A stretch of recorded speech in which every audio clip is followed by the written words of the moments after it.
A new robot is helping researchers develop fresh ways of advancing the field of joint replacement surgery.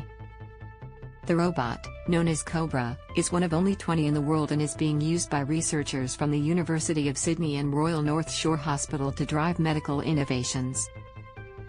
In the last 10 years we've seen a lot of technologies come into the operating theatre that allow us to do the surgery very precisely, Professor Bill Walter, orthopaedic surgeon at Royal North Shore Hospital and Professor of Orthopaedics and Traumatic Surgery at the University of Sydney, said.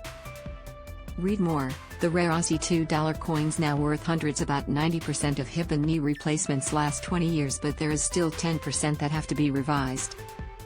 The $400,000 robot will be used to test implants using plastic and donated human tissue to help improve the function of the joint and make implants more durable that can withstand extreme activities. We're really targeting that 10% to try and eliminate the 10% so we get a perfect score, Walter said.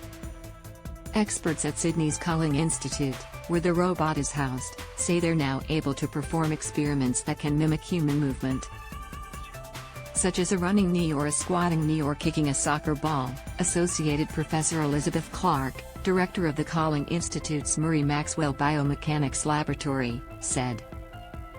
Now with this robot, we can move any joint anywhere in space so we can replicate much more complex movements, more lifelike movements. Read more. Coles offloads 710 Coles Express petrol stations and $300 million sale. About 1 in 11 Australians have osteoarthritis and their worn-out joints can lead to severe pain, stiffness and disability. Joint replacement surgery has been available for close to half a century and is considered the last resort for patients with advanced disease when non-surgical treatments fail to provide relief. About 118,000 joint replacement procedures involving the hips, knees and shoulders were performed in Australia in 2020.